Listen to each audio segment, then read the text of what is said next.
This is Andy Purewal for Boxing News. I'm joined by trainer Jamie Moore here at here in Manchester. Jamie, first before we come on to the reason we're here, how are you? I'm all right, Andy. I'm very well, thank you. As I just said to you there, the Jack Catterall-Barboza Jr. live face-off was maybe a bit spicier, a bit better than what I was anticipating. What do you make of that? What did you take away from it? Yeah, listen, he's obviously a big opportunity for Barboza. He's come over, he's ambitious, he's unbeaten. A few questionable decisions on his record, but other than that, you can't criticise anything what he's done. He's here on merit, and is he good enough to beat Jack? I don't believe so. I've studied him, numerous times because the fight's been potentially in talks a few times, and as Jack just said there, he's a solid fighter. He's not that. We're not saying he's a bad fighter. I'm just saying that he doesn't do anything exceptional. He does everything solid, and the base of his style, the way he performs generally, is for me. He's right up Jack's street. He's sort of made for Jack's style, and he doesn't tend to be able to adapt that well.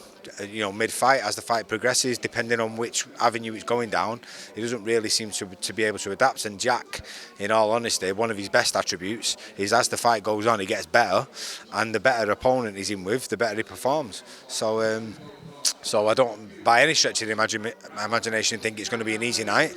I think Barboza is going to come and he's going to give it all, but with that brings opportunities for Jack, and I feel like he's got the type of style which is going to bring the best out of Jack Catterall. Jack said that he doesn't see Arnold Barboza above the level of a B-level fighter. Do you think that's harsh, or do you agree with that sentiment? You know what the thing with Jack is? He's just honest, and he's not going to sit there.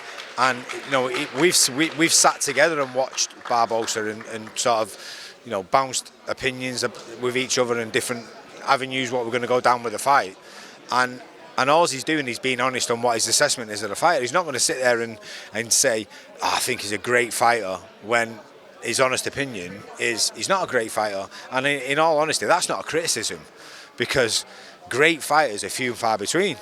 But he said he's a solid level B-level fighter in Jack's opinion, and I don't think that's a disrespect. I think it's just his honest opinion, and I don't think he should lie in that scenario. You said earlier that you feel that Arnold Barboza will present opportunities to Jack to take advantage of because of his style.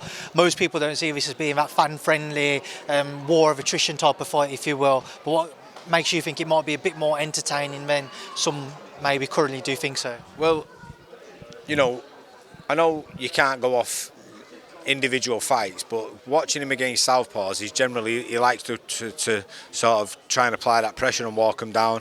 And for me, if he does that to Jack Catterall, he's just going to walk into everything. If he tries to go back, his feet aren't that dynamic, they're not that quick, so I struggle to envision how he's going to sort of get away and avoid boxing Jack on the back foot. So I just feel like every scenario what we've got, take care guys, every scenario what we've got where Barboza might try and win the fight, Jack's got it covered. So again, it's not a slight on him, it's just the confidence I've got in my fighter. I feel like he's got every box ticked.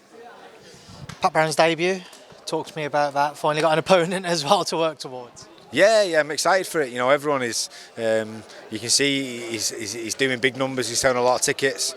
He's sparred yesterday, and he was phenomenal. He's really getting his form now, and we've got about 7 weeks now to it. So I can't complain. It's going to be an exciting ride with him. He's got a great attitude. He's got a good personality. He sells tickets, and he's the main ingredient is he's got an exciting style. So it's going to be a great journey. Final one. Eddie said that there's been no conversations, Randy. But what would you make of an Anthony Joshua and Martin Bakole fight? Hey, that's a good fight. I mean, AJ's coming off a hard loss, and that's by no stretch of the imagination an easy fight for him. Although, has Bakole ever been in there with anyone like AJ? The only thing is when AJ's AJ and he's in there and he's he lets his hands go like we've known him to do in the past, then it could be that anyone's out of there within seconds. But you know, I don't know where he's at and sort of mentally, you know, confidence-wise. And Bakole's a handful. We've seen what he did against Anderson, and it's a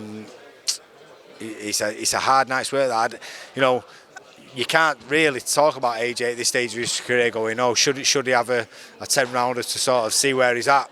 He's not really gifted with that position at the minute, so I suppose he's got to be going in with these type of guys. But I'm assuming he's getting well paid for it, so why not? It's a great fight. I'd love to see it. I just want to squeeze one more on Teofimo Lopez, Jamie. There's a lot of talk, will the winner of this fight get a crack at him or a vacant title, or will the winner be upgraded from the interim belt?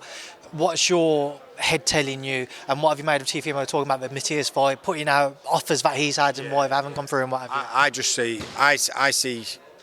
I don't see Lopez fighting at 140 again. Just literally in the last hour, I've just been thinking to myself, is it going to be an option now where he looks at fighting Crawford? Because if Crawford isn't fighting Canelo, then is that fight going to materialise? Because it makes sense, doesn't it? And if that's the case, then we've got 8 or 9 days to hopefully, if those rumours do, if that fight, so say for argument's sake that fight gets made, I'm assuming the WBO are going to strip him straight away. So we could be talking Jack Catterall v Barboza next Saturday. Fingers crossed, God willing, is for the vacant title.